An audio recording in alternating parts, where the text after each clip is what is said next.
ইয়ঞ্জন। সুবিন বলে, মেহমান আসছে, খাবার রেডি না করে সময় নষ্ট করছে কেন? ইয়ঞ্জন বিভাকে বলে, আয় তো মা, তাড়াতাড়ি আমাকে হেল্প কর। তে গাল ফুলিয়ে বসে আছে। একে তো আগে দেখতে পাচ্ছে না, তারপর ডলফিনের সামনে একা রেখে আম্মুনি জুয়াকে নিয়ে চলে গেল। খুব রাগ হচ্ছে এখন আম্মুনির উপর, কেউ ভালোবাসে না।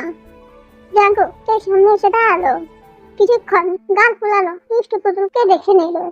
বিছানার উপর থেকে দুটো টেডি বিয়ার সরিয়ে বসলো, ফোনটা সামনে রেখে বলল, তোমার ফোন পেলে চলে এসেছিলে, নাও। তে খুশি হয়ে যায়, বেবি বলে নিতে গিয়ে থেমে যায়। ফুলা মুখে জাঙ্কুকের দিকে তাকিয়ে আবার মুখ ফুলিয়ে নেয়। জাঙ্কুকের দিকে ফুলের লাল লাল ফুল কালগুলোর দিকে তাকিয়ে থাকে। ছোট ছোট চুলগুলো কালো উপর ছেয়ে আছে, যা আরো আকর্ষণীয় করে তুলেছে। ঠোঁটের নিচে তিলটা আরো সুন্দর। জাঙ্কুক গায়ে আঙ্গুল ঠুসতেই তের মুখ ফুলানো বেল গাল পাঞ্চার হয়ে মুখ হাঁ হয়ে যায়, যা দেখে জাঙ্কুক মুচকি হেসে বলে, টমেটো কত করে কিলো গো? ফুসফুস, টমেটো কি মানুষ খায় নাকি? ইয়াক, না তো, হিউম্যান খায়। লাল লাল টমেটো দেখে আমার তো খুব খেতে লোভ হচ্ছে, দেখবে নাকি? আমাদের বাগানে তো টমেটো নেই। কোথায় দেখলেন? তোমার বাগানে চেয়েছি। তে অবাক হয়ে তাকিয়ে চোখ পিট পিট করে। জাঙ্কুকের পাকা ঠোঁটে দুষ্টুমে ভরা হাসি ফুটে ওঠে, যার আদি অন্ত পোকা পুতুলের কিছুতেই গম্য হয়ে ওঠে না। জাঙ্কুক প্যাকেটটা তে সামনে রেখে বলে, এগুলো সব তোমার। এতে কি আছে দেখো? আমি ধরবো না, যদি হাতে ব্যথা পাই।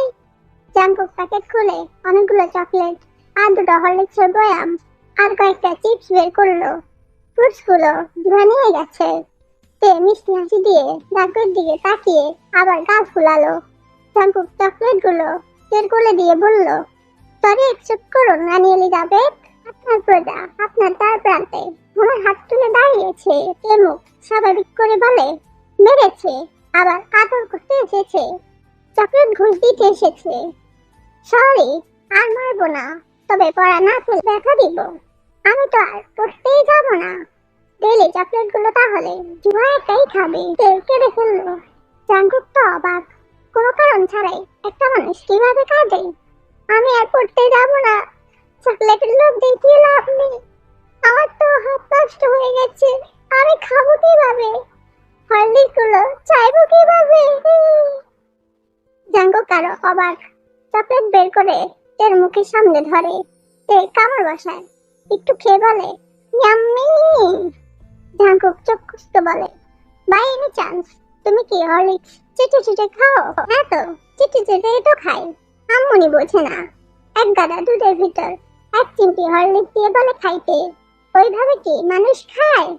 এর জন্যই বলি আম্মুনিকে হরলিক্স খাওয়া বাচ্চিটা এমন খোলা মাথা কিভাবে? বেকুব একটা গর্ধব। আম্মুনি, চুপ থাকো, হাতটা মনে কিছুই হয়নি, ঠিক হয়ে যাবে দেখি। না। জাঙ্কুক ধরতে দাঁড়িয়ে খাটের উপর লাফ দিয়ে এই মাথা থেকে ওই মাথা দৌড়াদৌড়ি শুরু করে। জাঙ্কুক কৌশলে ধরে নিজের সাথে চেপে ধরে, এক হাতে ব্যান্ডেজ খুলতে থাকে। ব্যাস কম দেওয়ার জন্য সহজেই খুলতে পারে। তে অন্যদিকে ফিরে না না বলে চিল্লাতে থাকে। দুটো হাতের ব্যান্ডেজ খুলে হাত দুটো ভালো করে দেখে। এখনো লাল হয়ে আছে দেখে জাঙ্কুকের খুব খারাপ লাগছে। এমনটা সে কখনোই করতে চায়নি। দেখতে দেখতে হাতে ঠোঁট লাগায়, ভেজা স্পর্শে হাতের দিক তাকাইতে কোমল নরম হাত দুটোর লাল দাগগুলোর উপরে জাঙ্কুক মৃদু ছোঁয়ায় অসংখ্য চুমু এঁকে দেয়। তারপর পকেট থেকে ছোট্ট একটা মলম বের করে পুরো হাতে লাগিয়ে দেয়। আবার মলম পকেটে ঢুকিয়ে রেখে দিয়ে তের দিকে তাকিয়ে দেখে চোখ বড় বড় করে তাকিয়ে আছে, পলকের ওপর পলক ফেলছে। জাঙ্কুক গাল দুটো টেনে দিয়ে বলে, ইউ নো হোয়াট, আদরের মানুষদের থেকে আদর দিয়ে কিছু আদায় করতে হয়, আর সফটদের সাথে অলওয়েজ সফটলি বিহেভিয়ার করতে হয়। যারা ভালোবাসার মতো তাদের অনেকগুলো ভালোবাসতে হয়, বুঝলে? সে হা করে মাথা ঝাঁকায়, বোঝায় সব বুঝেছে, কিন্তু আসলে কিছুই বুঝেনি সে। না বুঝে মাথা ঝাঁকানো তার একটা স্বভাবের মধ্যে পড়ে, যা জাঙ্কুকের অজানা। তাড়াতাড়ি সুস্থ হও, আঙুলে ধরিয়ে ধরিয়ে সব পড়া শিখিয়ে দিব। জিএফটিতে গোল্ডেন চাই জুহা এসে বলে, স্যার চলুন, জানো চল লাঞ্চ করবি। সুবিনও আসে। সুবিন জাঙ্কুককে নিয়ে চলে যায়। ডাইনিং এ আসতে তে চেঁচিয়ে ওঠে, স্যার স্যার, চিলানো দিয়ে হাত ধুয়ে আসুন আগে, ব্যাকটেরিয়া গুলো গোল্লাচুট খেলতেছে, শুন আসুন। জাঙ্কুক টির সাথে বেসিনে যায়। তে হ্যান্ড ওয়াশ দেখিয়ে বলে, স্যার হাত ধুন জীবাণু দিয়ে। এটা হ্যান্ড ওয়াশ দুষ্টু পুতুল, জীবাণু নয়। ওই তো পাশাপাশি বাড়ি ওদের, একই হলো। জাঙ্কুক এসে বসলে সুবিন অ্যালেন তে জুহাও বসে। ইয়ঞ্জুন সবার প্লেটে খাবার দেয়, তারপর থেকে তুলে খাওয়াতে থাকে। তে জুহার পায়ে পা দিয়ে ইশারা করে। জুহা টমেটো সালাদের প্লেট নিয়ে জাঙ্কুকের প্লেটে ঢেলে দেয়।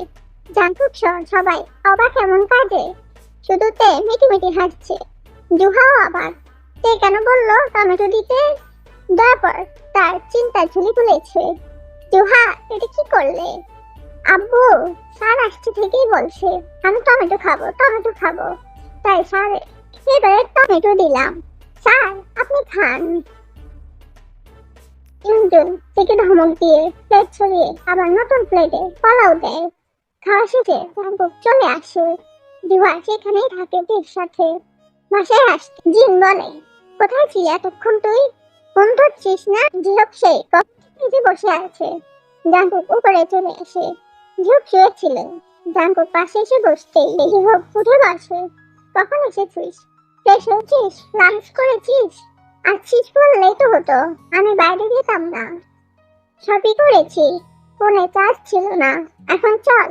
কোথায়? ইয়ঙ্গির বাসায়। গিয়ে কি করবি? তোর পরিচয়ে যাব।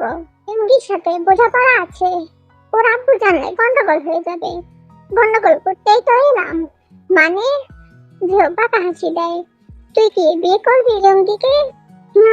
অনেক ভেবে দেখলাম, ইয়ঙ্গি ছাড়া আমার পক্ষে কিছু সম্ভব নয়। এই বয়সে পড়বেই, টাকা দুটো ছেটে দিলে উড়া শেষ। নিজের কাছে রাখবো। ওর বাবা মা রাজি হবে আমি শিওর। প্রবলেম একটাই, মম ডেট মেনে নেবে তো? আর ব্যাপার না, পুত্রবধূর মুখ দেখলেই সব ওকে।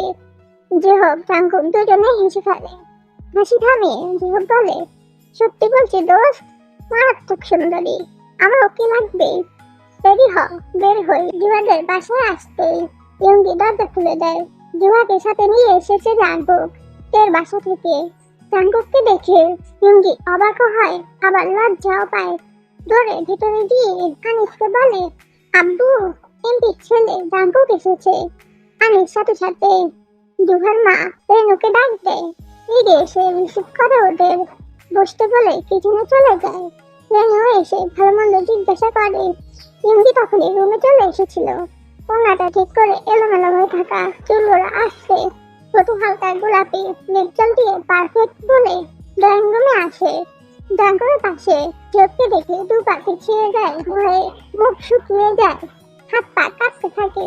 বারবার মাথায় একটা কথাই আসতে থাকে, জাঙ্কুক সব বলে দিয়েছে জিহককে, তাই হয়তো জিহক চলে এসেছে। এখন যদি আব্বুকে সব বলে দেয় তাহলে আমার কি হবে? আব্বু কিছুতে আমাকে আস্ত রাখবে না। জিহক এক পলকে ইয়ঙ্গিকে দেখে যাচ্ছে। বিটের চেহারায় পা কাঁপায় যতটুকু ডাউট ছিল সম্পূর্ণ ক্লিয়ার হয়ে গেছে।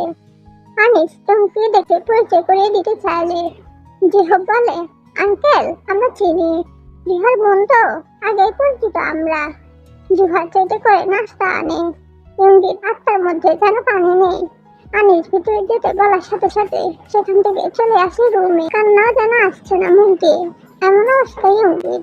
দরজার আড়ালে দাঁড়িয়ে কথা শুনতে থাকে। জাঙ্কুক একটা বিস্কিট মুখে নিয়ে খেতে খেতে বলে, আঙ্কেল আন্টি, আপনাদের সাথে আমাদের কিছু কথা আছে।